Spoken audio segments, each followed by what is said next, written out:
It's Friday. I think that's a morsel of good news I get to share every week just in itself, right? We have the good news, and then we have good news that it's Friday. And it's a holiday weekend. How exciting.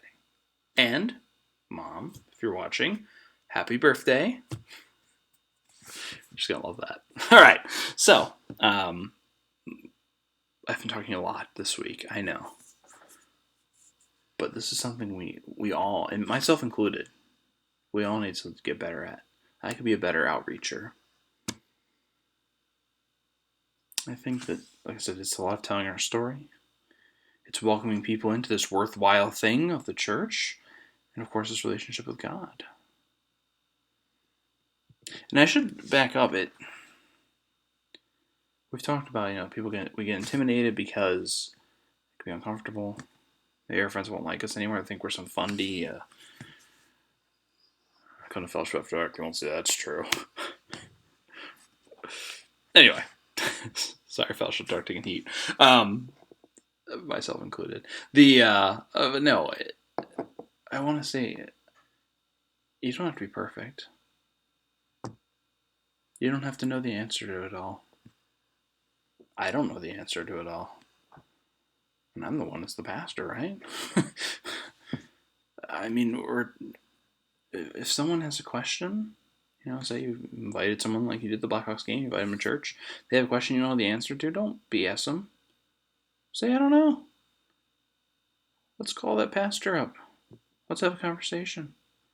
Let's go Zoom with him or FaceTime, or if we're back in person, go talk to him in person. And maybe the pastor will tell you, I don't know, but at least we'll have a conversation. Or if people, you're stuck on something, or you're worried that you won't be articulate enough, or you won't be outgoing enough, God will provide. Moses worried he wasn't articulate enough. Not many worried they didn't have the gifts. There's a whole list. Would be here. I'm trying to keep this video shorter today.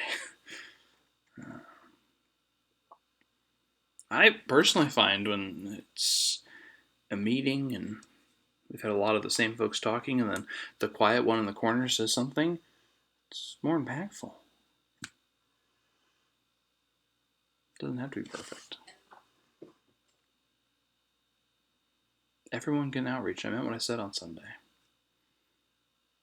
It's not a gift, it's a mindset. But it's going to look different. Your outreach might look nothing like typical evangelism has. And thank God, because typical evangelism isn't working. We had a fun, one of the places I've been, we had a board game group, young adults, a more nerdy collection, including myself. And we talked about, grace among geeks, if you will, right? It wasn't perfect. There were times I didn't know the answer to questions people would ask, but it was in a setting they're familiar with. We talked about grace and good stuff like Star Wars and stuff like that, but and it was outreach. It worked, and it looked.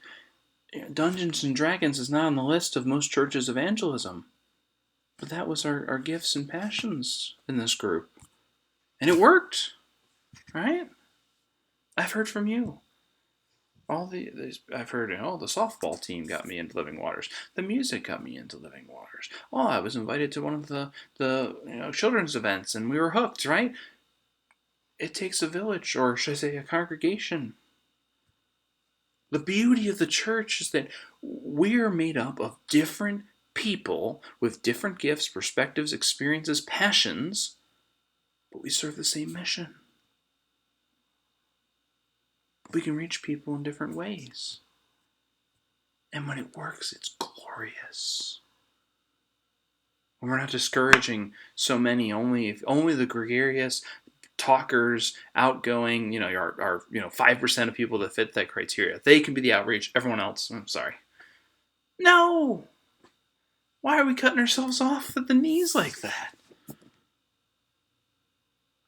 It takes a congregation.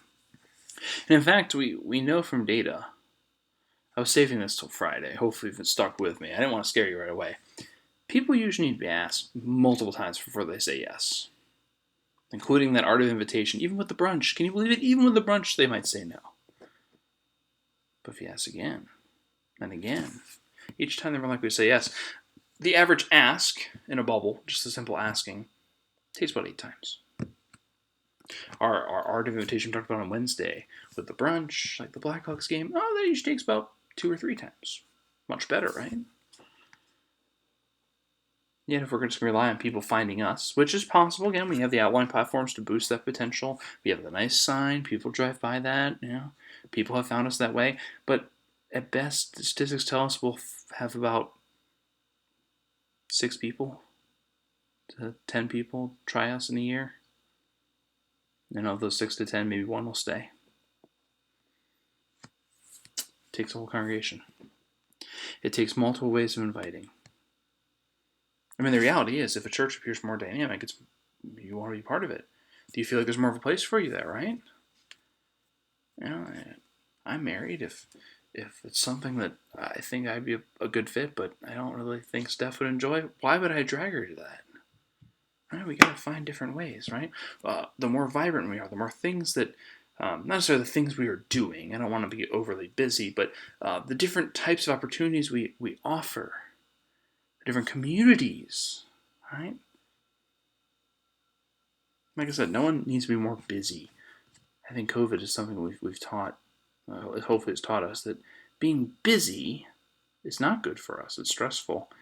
It takes away from our quality of life and the callings that God has for us. But being passionate, having communities, now that is important.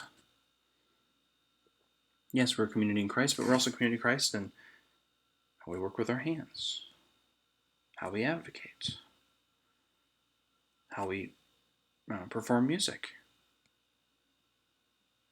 We are a community in Christ and how we work with kids. Commission work. I mean, we can go through the different expressions of the church, and that's part of it too.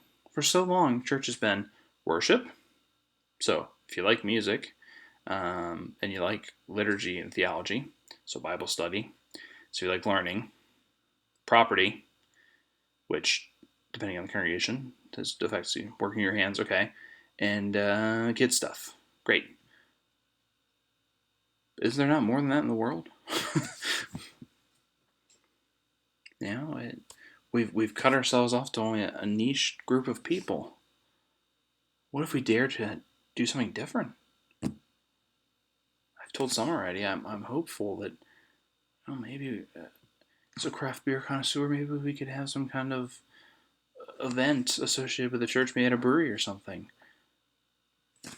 It'll attract a different group of people than we have now. It's worth a shot. Something I like doing. Right? That I can speak authentically to and say, hey, you know what? This is part of grace, experiencing Christ, and being together in community. It's pretty neat. Why don't you come with us to worship sometime? Maybe we can go to a brewery after. See what I did there? Brunch, brewery? Yeah. Worth a try. We never know what's going to hit home, right?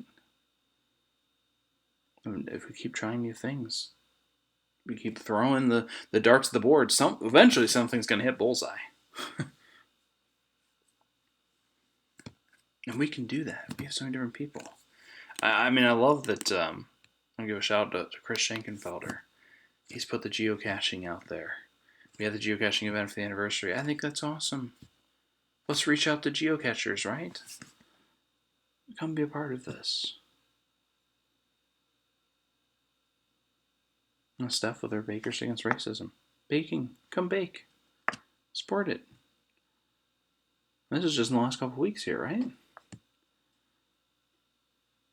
Our VBS program, we're reaching out to young families. Hey, we know that this is tough with COVID and so many plans have changed, but here, have a little fun this week. Learn about a God who loves you. It takes a whole congregation. Outreach is not a gift, it's a mindset. We all got to pull our weight. All right. I'm verging on 10 minutes again. We'll continue the conversation on Sunday in the sermon. And I hope going forward with you all, thank you for working and reaching out in your own unique way. We're in this together.